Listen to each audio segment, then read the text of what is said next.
It's their moment, how K-pop demon hunters conquered pop culture. The most surprising thing about Netflix monocultural phenomenon K-pop demon hunters is how little demon hunting is in it.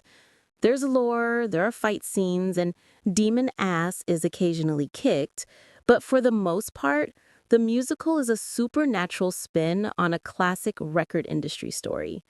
Vocalists Rumi, Mira, and Zoey make up the K-pop group Huntrax, the latest in a long lineage of trios tasked, Buffy the Vampire Slayer style, to protect the world from soul-devouring demons.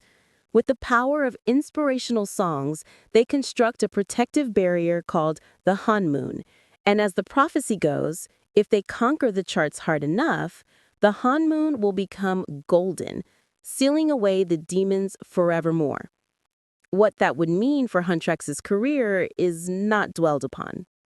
In other words, the fate of humanity rests upon the numbers on the charts, and a la Stan logic, these are basically the same thing. Unsurprisingly, the girls do defeat the demons, though not exactly how they expected to.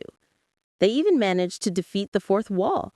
Life imitated art, and the K-pop Demon Hunter soundtrack broke Netflix containment to seize the kind of monocultural dominance enjoyed mostly by the Taylor Swifts and Drakes of the world. Multiple singles are charting on the Hot 100, and the group's big world-conquering song, Golden, even dethroned Alex Warren's endless #1 hit, Ordinary. Before The Life of a Showgirl impacted this week, Golden sat atop the chart for an 8th week, and 2 more songs from the demon boy band Saja Boys remained in the top 10. This success isn't exactly precedented. Fictional pop stars have defictionalized themselves for decades, from the Monkees to Hannah Montana. Some of them were even animated. In 1969, Archie Comics tie-in group The Archies had a long-lived chart hit in Sugar Sugar. But these are exceptions. Pop history is littered with examples of people trying to launch animated music franchises or manufacture virtual groups and failing hard. Generation O, written by a pre-Hunger Games Suzanne Collins, the Bratz-esque concept art sketches that became the short-lived tween pop group Huckapo, or the CGI animated pop star/influencer Lil Miquela, who mostly influenced boardrooms. The short list of cartoon to pop star success stories includes Gorillaz, Damon Albarn's alt comic side project that became a main project, and KDA, a fictional group from the hugely popular game League of Legends. While Gorillaz directly inspired the K-pop Demon Hunters team, KDA is closer to the actual template. The group was presented as a K-pop act, but voiced by artists across the world. Vocalists from K-pop group Idol, plus vocalists from the Western B-list like Madison Beer. A similar strategy gave us breakthrough girl group Katseye, a product of Korean label Hybe and American label Geffen Records. K-pop Demon Hunters is similarly cross-cultural. The actual artists behind Rumi, Mira, and Zoey are EJ, Rayami, and Audrey Nuna, 3 Korean-American vocalists with careers that have bubbled under the K-pop and American pop scenes, as well as their collaborators. The beats come courtesy of South Korean record label, The Black Label, and its K-pop mega producer founder, Teddy Park. But they are noticeably tweaked for Western musical tastes. The songwriters, too, have worked with multiple generations of K-pop and A-pop. Jenna Andrews has gone from Jessie J and Girls' Generation to Jessie Murph and BTS, while Melanie Andrews' list runs from F of X and the band Perry to Dove Cameron and Twice. There's one big trend there. The Korean artists they've written for tend to be much bigger than their American counterparts. That's no accident. They innovate and we follow, Fontana said. But despite the concentration of talent here, it's no easy task to make a musical soundtrack specifically about killing supernatural monsters resonate beyond theater kids and movie megafans. How did they do it? First off, they made solid songs. The number one way that movies about pop stars fail is when their plot hinges on songs being terrible that are actually good, and vice versa. Exhibit A. Why Did You Do That? From the Lady Gaga remake of A Star Is Born. An ass anthem by Diane Warren that drove Bradley Cooper's character to drink, but was embraced IRL by the likes of Pitchfork, Vulture, and Rolling Stone. With K-pop Demon Hunters, it's a little more complicated. Superficially, the plot follows the same arc. Huntrax abandons the throwdown rap and trap beats of Takedown and brash bro-step swagger, How It's Done, for the climactic power ballad What It Sounds Like, and it's portrayed as their moment of authenticity, the song they couldn't write. But the story clearly respects its other hits. Listening to Golden, you can understand why so many people loved it. The song is one part I Am by IVE and one part Carly Rae Jepsen's Run Away With Me if it were reworked for a singing competition.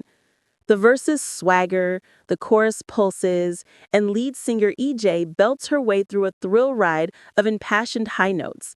The songwriters tried to make the melody unrealistic, but she makes it sound effortless. The real dynamic in the story isn't good versus bad pop, but healthy versus unhealthy. One character's musical debut is explicitly framed as a self-serving deal with a Svengali figure who also happens to be the devil. And while he and his fellow demons are drawn from Korean folk mythology, the emotional arc of the film concerns another kind of monster, one's own demons in the pop psychology sense. One major character is secretly supernatural, which manifests as a rash of Princess Mononoke-esque markings that zigzag up one's skin in times of distress. Not only does this allow for some dramatic visual effects, but it lets the songwriting exist in the world of broadly relatable therapy speak. In What It Sounds Like, she makes peace with the patterns I'm ashamed of. To be fair, it's not the only pop hit about Freudian psychology. I cannot hear the chorus without mentally tacking on, When Doves Cry. Apparently, I'm not the only one. Elsewhere, the film shows how impossible the expectations Huntrix inherits, being groomed from childhood to become not only always-on celebrities, but the saviors of the world, and forbidden from showing weakness or vulnerability. As Rosé of Blackpink put it, we were trained to always present ourselves in the most perfect way. And so even when we were interacting with fans online, it was when I was ready to give perfect answers and give them what they wanted, and making sure that I'm a perfect girl for everyone. That was the culture. This produces a certain tension when the story meets real life. The premise of the K-pop Demon Hunters is that Huntrix's massive popularity will literally save the world. But there's a subtext in its marketing and its reception that their world-conquering success might have a dark side. Pop lyrics, whether American or Korean, have long had a martial subtext. Fighters, soldiers, armies, love is a battlefield, and so on. K-pop Demon Hunters takes it much farther. In How It's Done contains the lyric, Fit check for my napalm era. And Takedown is a diss track with the vitriol level of, and I am only slightly exaggerating, meet the grams. Huntrix don't merely call the target of their takedown a jerk. They think demons like him should die, and they vow to personally watch him perish. In the movie, this is a major plot point. Rumi becomes increasingly uncomfortable with condemning all demons as evil.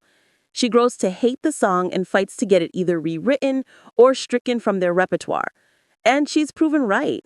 A demonic live performance of Takedown proves disastrous for both the fate of humanity and for Huntrix's chart positions. IRL, though, the album has two versions of Takedown, one by the fictional band and one by the idols of K-pop mega group Twice. It's the only song with an alternate recording. The Twice version is the first track on the soundtrack, and it was the lead single. This puts K-pop Demon Hunters in the awkward position of promoting itself with the song its story has disowned as hateful. Perhaps predictably, life imitative art.